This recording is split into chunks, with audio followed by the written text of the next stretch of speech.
खरगोन में पिछले एक सप्ताह से प्रतिदिन पेट्रोल और डीजल की कीमतों में लगातार हो रही बढ़ोतरी से आम जनता परेशान है। वहीं रसोई गैस सिलेंडर की कीमत 50 रुपए के करीब बढ़ गई है। इससे मध्यम परिवार परेशानियां का सामना कर रहे हैं और आम आदमी की जेब पर बोझ बढ़ने से घर की रसोई का बजट बिगड़ने लगा है।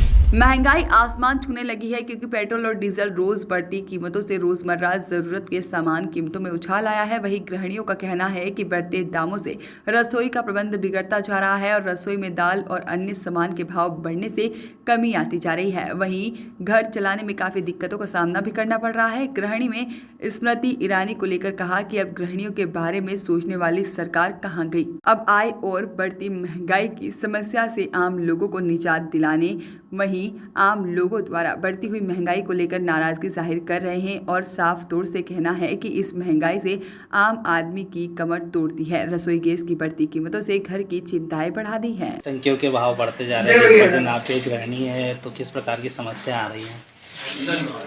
गैस टंकी बढ़ने से महिलाओं का बजट तो गड़बड़ा गया है।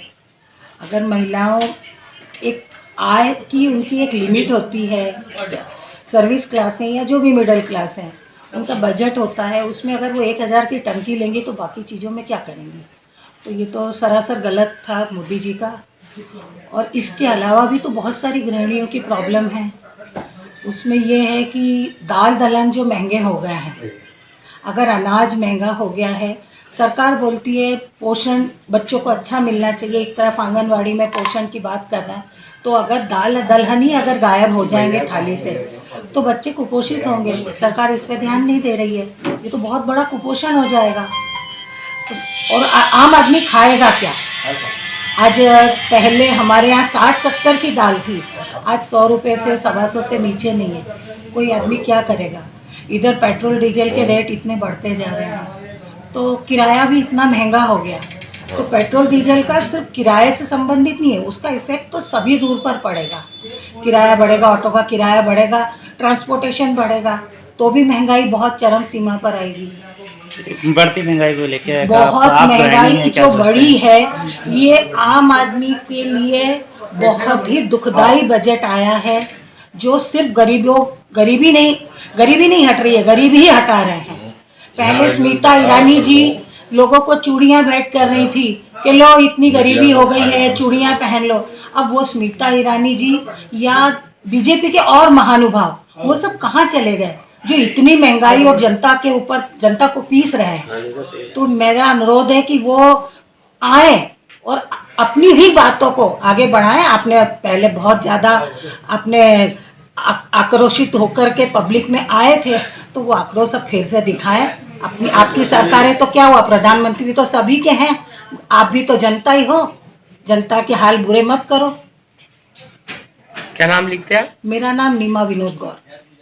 केंद्रीय बजट पेश किया गया जिसमें आम जनता के लिए शायद ही कुछ नज़र आ रहा है। महंगाई है कि दिन पर दिन आसमान छूती जा रही, क्या कहना चाहिए? महंगाई तो डायन खाए जात है।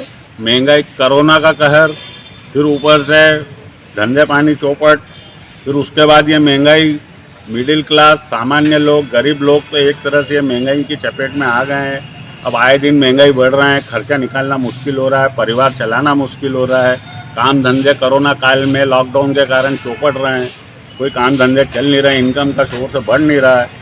अब ऐसे में ये महंगाई होना, ये तो कमर तोड़ने का, ये आदमी को तोड़ने वाली बात हो रही है। पेट्रोल के दाम दिन पर दिन बढ़ते जा रहे हैं। पेट्रोल के दाम दिन पर पेट्रोल डीजल दिन पर दिन बढ़ते जा रहे हैं। आज ये महंगाई, पेट्रोल डीजल के दाम बढ़ेंगे, इससे महंगाई पे असर पड़ेगा, अन्य चीज़ें महंगी होगी।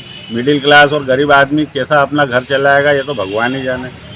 रसोई गैस पे भी 50 रुपये बढ़े हैं। रसोई गैस पे 50 रुपये बढ़े, गैस पेट्रोल डीजल ये चीज़ों पे जब महंगाई बढ़ी है और इन पे पैसे बढ़े हैं तो इसका भार अन्य चीज़ों पे भी आएगा।